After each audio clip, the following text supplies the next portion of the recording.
श्री गणेश, श्री गणेश, श्री गणेश।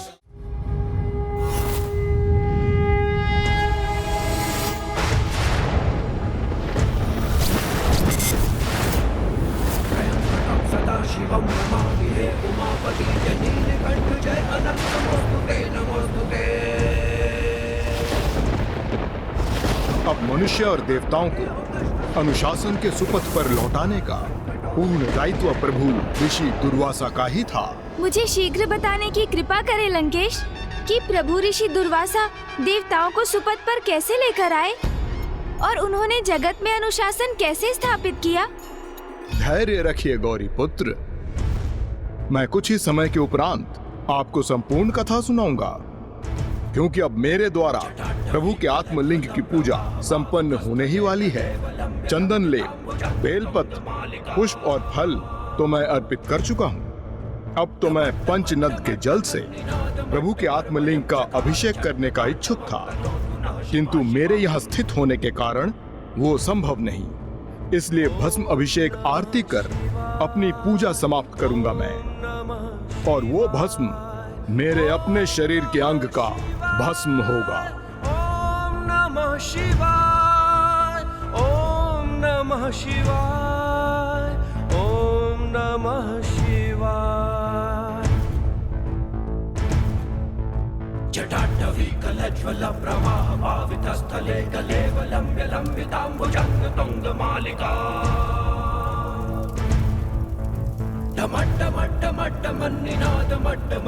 चकार चंड तांडवम करोतु। अद्भुत! लंकेश ने अपनी तपोशक्ति से पवित्र अग्नि उत्पन्न कर ली। गौरी पुत्र, अपने हाथ को अग्नि को सौंपकर उसके भस्म से आपके समक्ष प्रभु के आत्मलिंग का भस्म अभिषेक संपन्न करेगा ये प्रभु शिव शंकर शंभु के भक्त लंकेश। मुझे किसी युक्ति से लंकेश को ऐसा करने से रोकना होगा।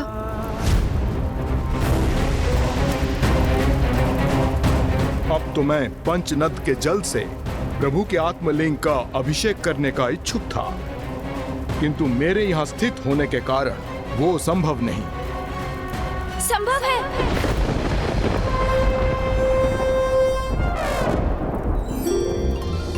क्या संभव है गौरी पुत्र? मैं संभव करूंगा। भस्म अभिषेक के स्थान पर आप पंचनद के जल से अभिषेक कीजिए ना प्रभु का। मैं करूंगा आपकी सहायता लंकेश। किंतु अपनी पूजा में मैं आपकी सहायता स्वीकार कर आपका उपकार क्यों लूं? इसमें कैसा उपकार लंकेश? आप भी तो मुझे प्रभु महादेव के 19 अवतारों की कथाएं सुना रहे हैं, तो क्या मैं आपकी इच्छा पूर्ण नहीं कर सकता? उचित है गौरी पुत्र।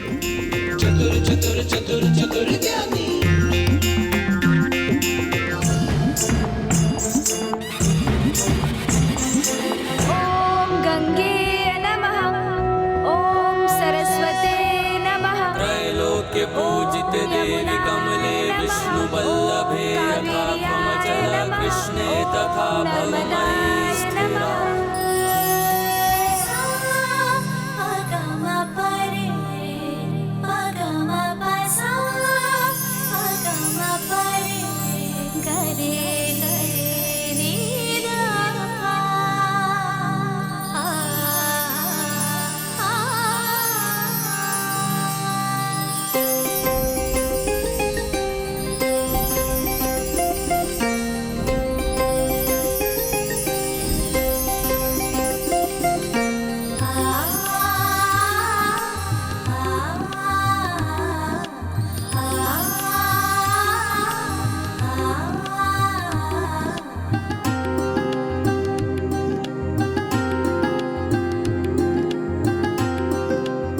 ये तो अति उत्तम है।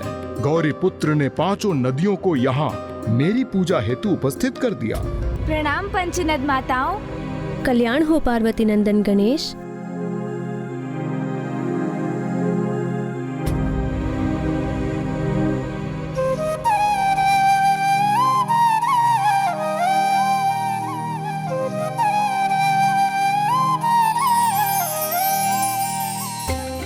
ये तो स्वयं प्रभु महादेव के आत्मलिंग है। इनकी पावन दिव्यता के समक्ष नतमस्तक है हम, क्योंकि स्वयं जगत पिता प्रभु महादेव का ही इसमें वास है। प्रणाम प्रभु।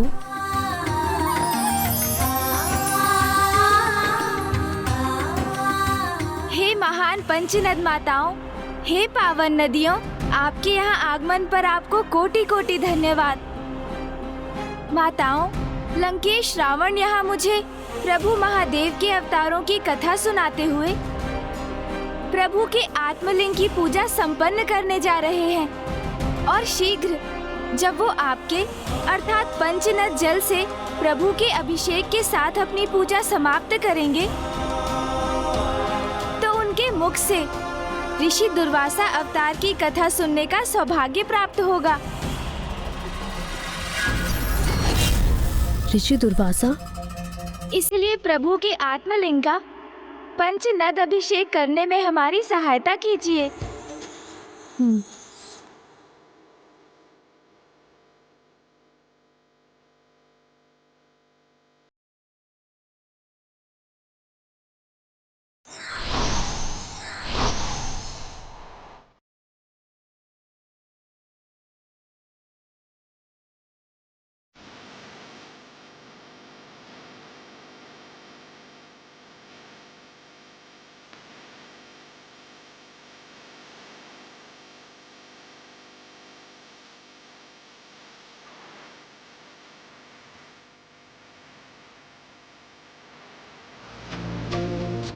करुणामय कातरवन्दी तव तट निकटे।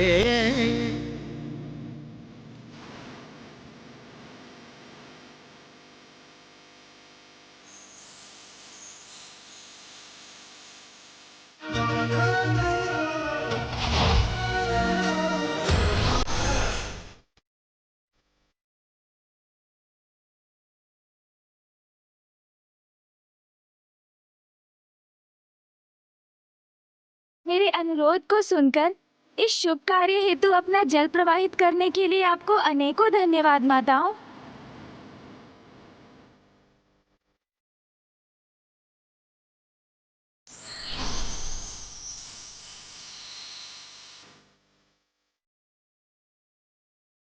गौरी पुत्र, आप तो ये ज्ञात करना चाहते थे ना कि प्रभु ऋषि दुर्वासा ने सृष्टि में पुनः अनुशासन स्थापित करना कैसे आरंभ किया। तो देवी गंगा से अधिक उत्तम इसे विस्तार से और कौन बता सकता है भला, क्योंकि वो तो उनमें से प्रथम थीं जिन्हें ऋषि दुर्वासा ने व्यवहार के अनुशासन का पाठ सिखाया था।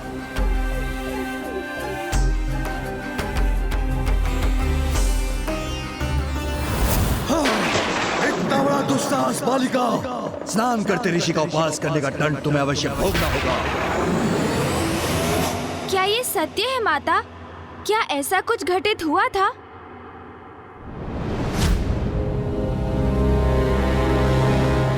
बहुत समय पूर्व जब प्रभु ब्रह्मदेव ने श्री हरि नारायण के अवतार प्रभु वामन के चरण धोए थे, तब ब्रह्मदेव ने उस जल को अपने कमंडल में रख लिया था।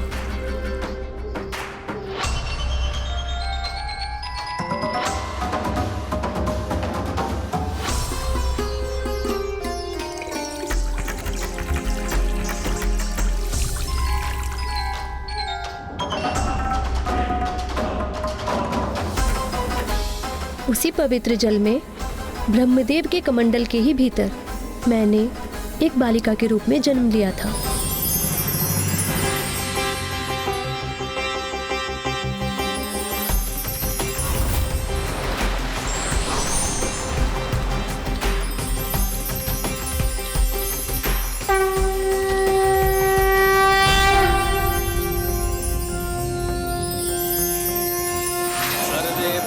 सुखिनः सर्वे सन्तु निरामया, सर्वे भद्राणि पश्यन्तु मा कश्चित् दुःखभाग् भवेत्।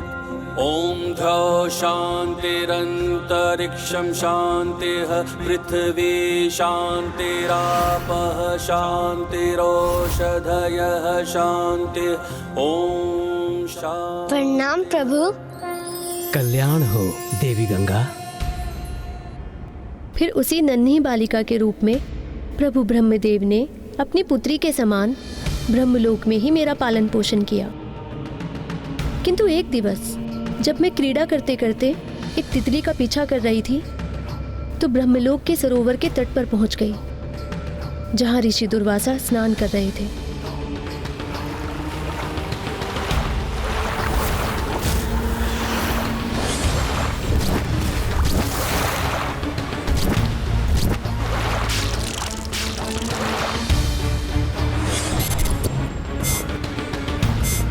ओम नमः शिवाय।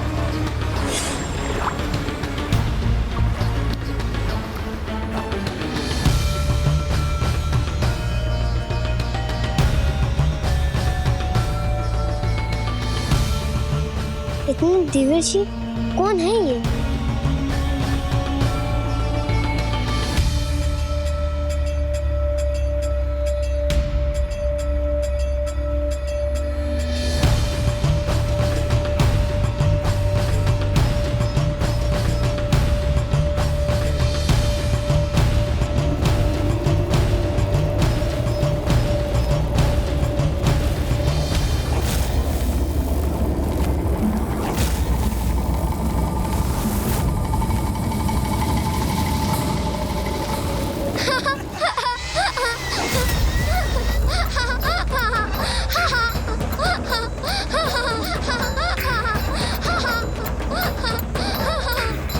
किसके हंसने का स्वर है?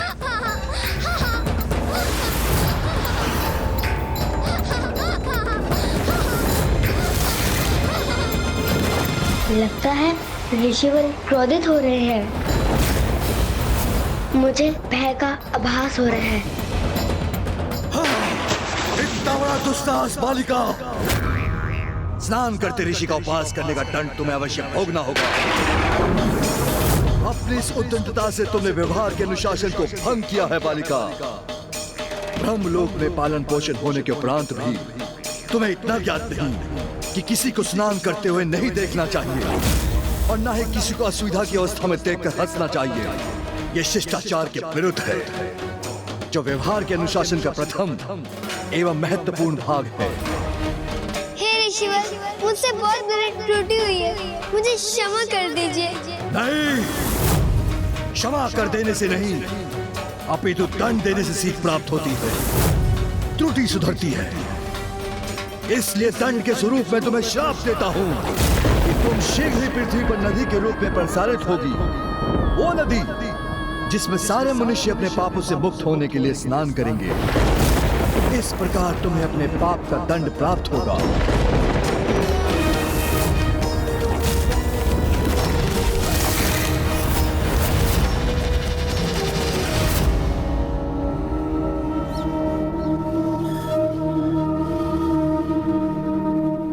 इस घटना के परिणाम स्वरूप मुझे दंडित कर महान ऋषि दुर्वासा ने सभी जगतवासियों के व्यवहार को अनुशासित करना आरंभ किया और ये उदाहरण भी प्रस्तुत किया कि भले ही स्वयं ब्रह्मदेव की पुत्री हो अथवा कोई निर्धन ग्रामीण मनुष्य, सभी के द्वारा शिष्टाचार और धर्मनिष्ठ आचरण करना अनिवार्य है, जिससे कि वे अपने व्यवहार को उचित अनुशासन की परिधि में रख सकें।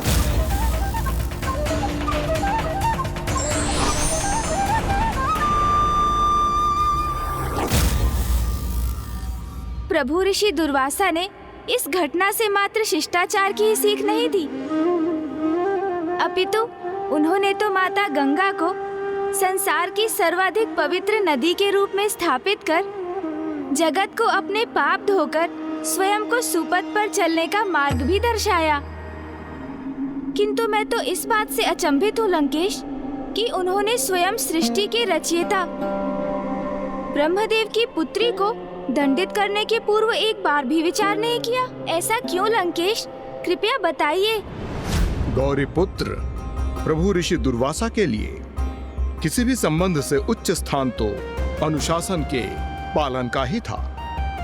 देवी गंगा का तो उनसे कोई व्यक्तिगत संबंध नहीं था। उन्होंने तो अपनी अर्धांगिनी को भी दंडित करने में तनिक भी विचार नहीं किया। उन्हें उनके दोष के लिए मृत्यु दंड दिया ऋषिवर ने। एक दिवस ऋषि दुर्वासा यात्रा के पश्चात क्लांत अवस्था में अपने निवास स्थान पहुंचे और उन्होंने अपनी अर्धांगिनी से विश्राम की इच्छा व्यक्त की, किंतु इसके साथ ही उन्होंने अपनी अर्धांगिनी को यह भी निर्देश दिया कि वे उन्हें ब्रह्म मुहूर्त की बेला में ही जगा दें। किंतु ऋषि दुर्वासा की पत्नी में अनुशासन की कमी आ चुकी थी, जिसके कारण ही स्वामी के पूर्व में दिए गए निर्देश के उपरांत भी उन्हें इसका ध्यान ही नहीं रहा। ब्रह्म मुहूर्त की बेला में कुछ समय के लिए उनके नेत्र अवश्य खुले, किंतु फिर आलस्य के विकार ने उन्हें जड़ कर दिया, जिससे उन्होंने ऋषि दुर्वासा की आज्ञा और उनके निर्देश की अवहेलना की।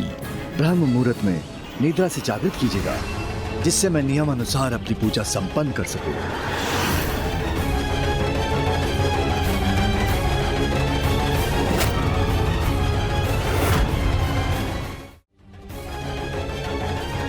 स्वामी को निद्रा से जागृत करने में विलंब हो गया मुझे, और अब मैं इन्हें निद्रा से उठाऊंगी तो ज्ञात नहीं ये क्रोध के आवेश में आके मुझे क्या दंड दे दें।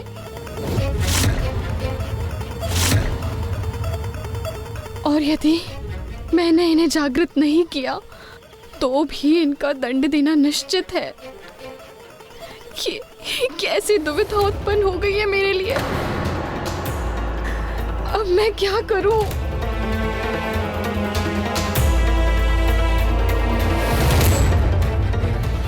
परिणाम कुछ भी हो, मुझे स्वामी को उनकी निद्रा से जागृत करने का अपना कर्तव्य तो निभाना ही होगा।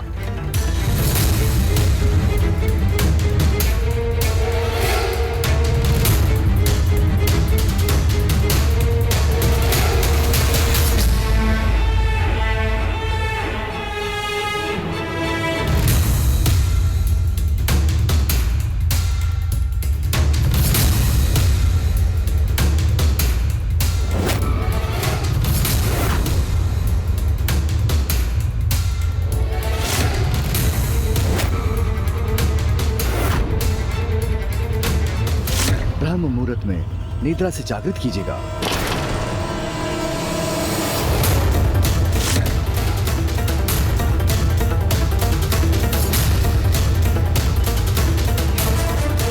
स्वामी,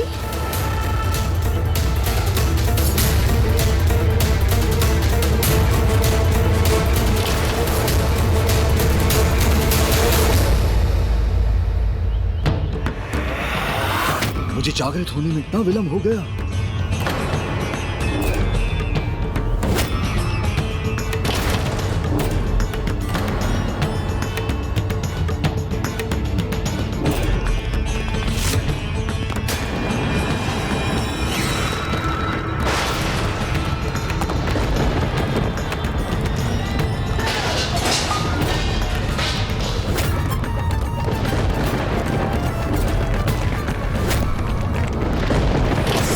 क्रोधित होंगे इसकी आशंका तो थी मुझे, किंतु उनका ऐसा अपार क्रोध जागृत होगा इसकी कल्पना नहीं की थी मैंने।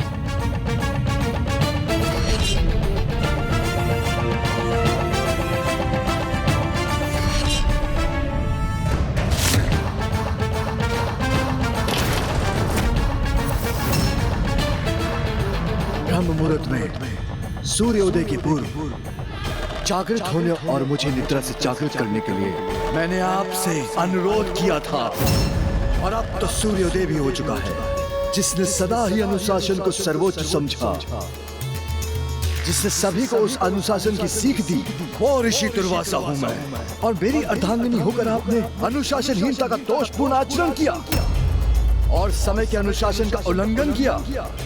मुझे क्षमा कर दीजिए स्वामी, मुझसे भूल हो गई।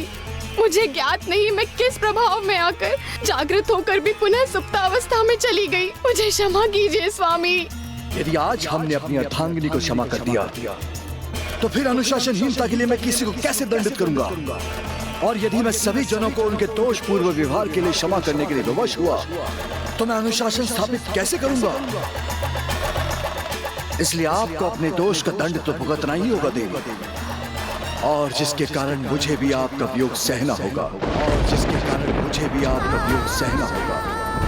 ये क्या कह रहे हैं स्वामी? मुझे कैसा दंड देने का विचार कर रहे हैं?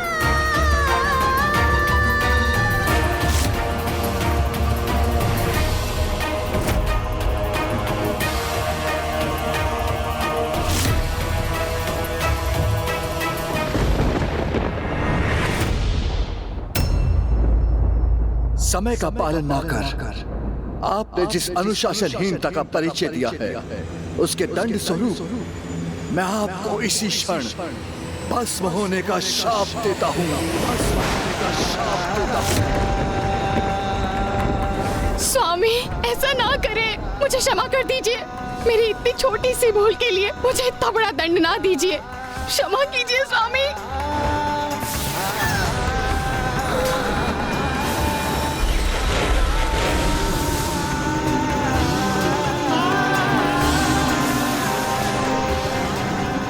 सृष्टि में अपने महान दायित्व को निभाने हेतु मैं किसी भी प्रकार का भेदभाव नहीं कर सकता देवी।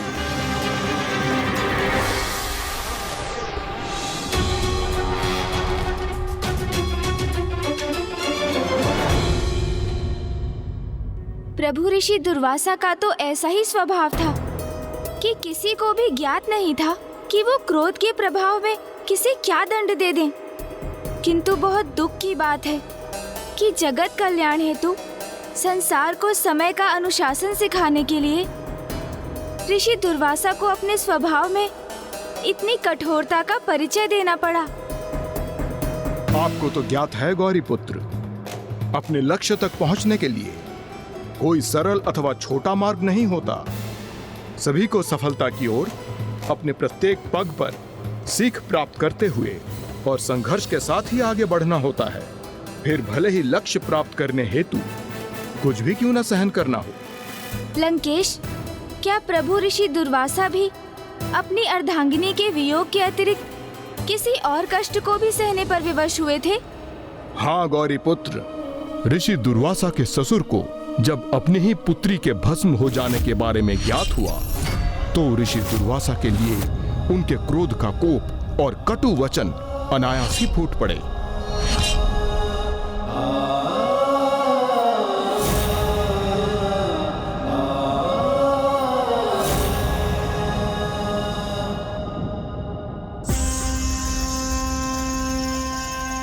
ऋषिवर, जो भी कुछ हुआ उसका मुझे भी अपार कष्ट हुआ है,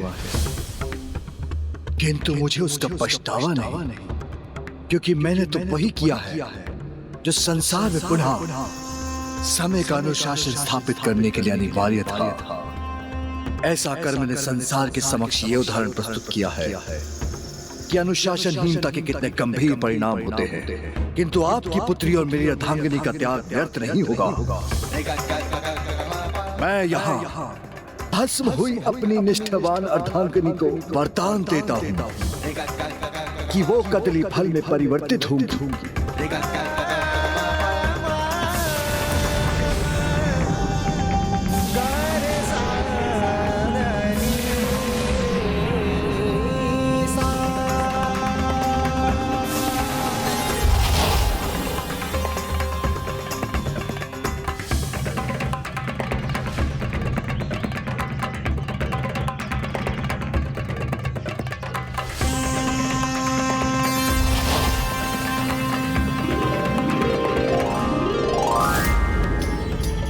वो कदली फल जिनके बिना कोई भी पूजा संपन्न नहीं होगी, इसलिए उनके त्याग और निष्ठा के फल स्वरूप आज के उपरांत कदली फल के रूप में प्रत्येक पूजा में उनकी उपस्थिति अनिवार्य होगी।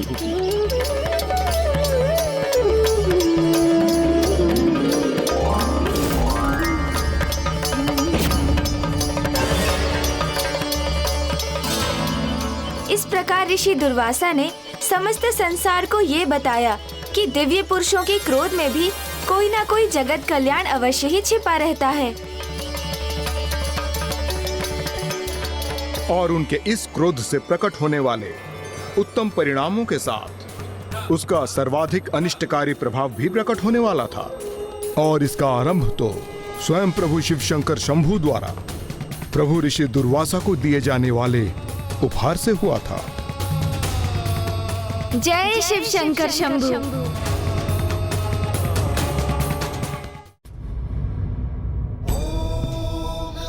प्रणाम महादेव।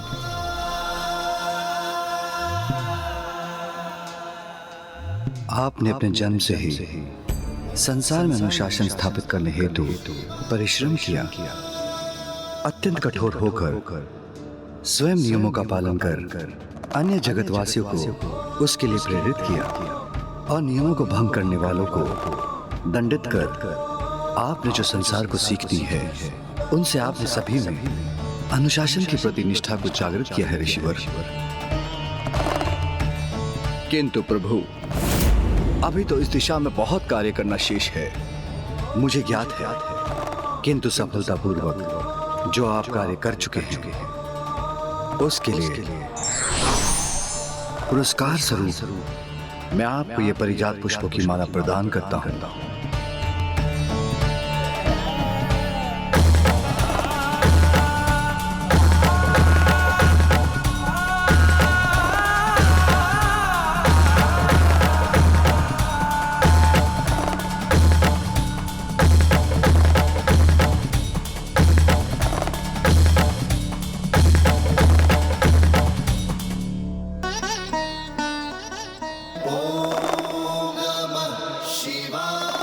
मुझे यह महान उपहार प्रदान करने के लिए आपको कोटि कोटि धन्यवाद प्रभु। ओम नमः शिवाय। किंतु प्रभु, इस पुष्प माला का मेरे कार्य में क्या लाभ?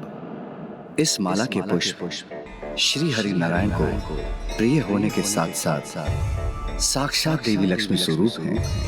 इसलिए ये माला जिसके साथ रहेगी, उसके ऐश्वर्य में कभी कोई अभाव नहीं होगा और वो उस माला के प्रभाव से सदा विजय प्राप्त करेगा।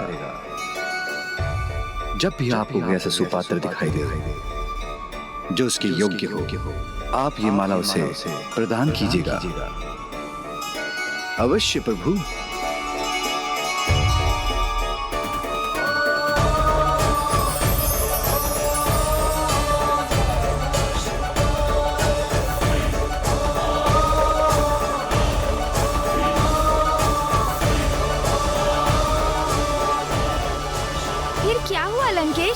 क्या ऋषि दुर्वासा को कोई सुपात्र दिखाई दिया जो उनके अनुसार उस दिव्य माला के योग्य हो? हाँ गौरी पुत्र, किंतु प्रभु ऋषि दुर्वासा को जिसकी योग्यता पर विश्वास हुआ, उसने स्वयं को अयोग्य प्रमाणित कर उनके इस विश्वास को खंडित कर दिया।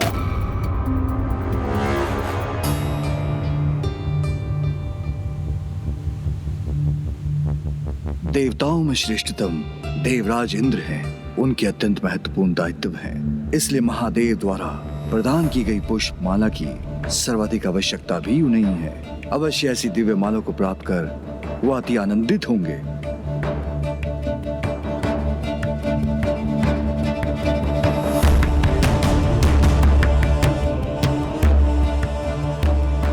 ये कैसी अवस्था है स्वर्ग की? यहाँ के द्वारपाल ही अनुशासन से परे अपने दायित्व निभाने के स्थान पर सुप्तावस्था में है।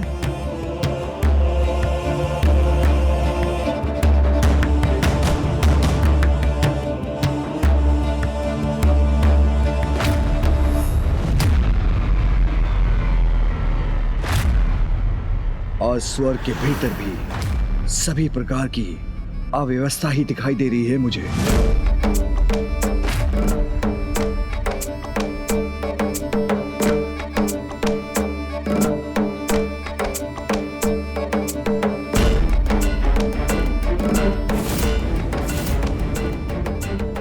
इंद्रदेव की राजसभा तो पूर्ण रूप से रिक्त है। यहां तो कोई भी देवता नहीं, किंतु समय के अनुसार तो यहां सभी देवताओं को उपस्थित होना चाहिए और देव सभा में जगत कल्याण हेतु गंभीर विमर्श होना चाहिए, किंतु यहां ऐसा कुछ नहीं हो रहा है।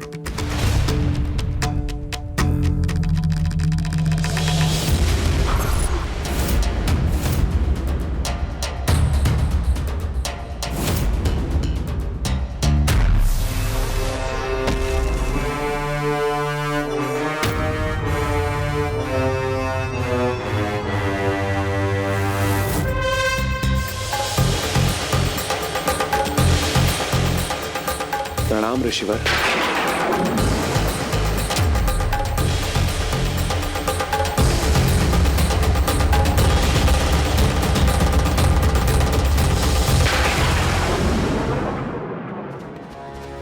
स्वर्ग लोक की अवस्था देख ऋषि दुर्वासा तो पूर्व से ही कुपित थे और फिर ऐसे में अकस्मात ही देवराज इंद्र से उनकी भेंट हो जाना अब एक ऐसी स्थिति का निर्माण करने जा रहा था जो कदाचित देवताओं के लिए एक महासंकट का कारण बनने वाला था। सदा अनुशासन का पालन एवं धारण करने वाले ऋषि दुर्वासा अब कैसे देवताओं के जीवन को सदा सदा के लिए अंधकार में डालने वाले थे, यही अब संसार देखने वाला था गौरीपुत्र।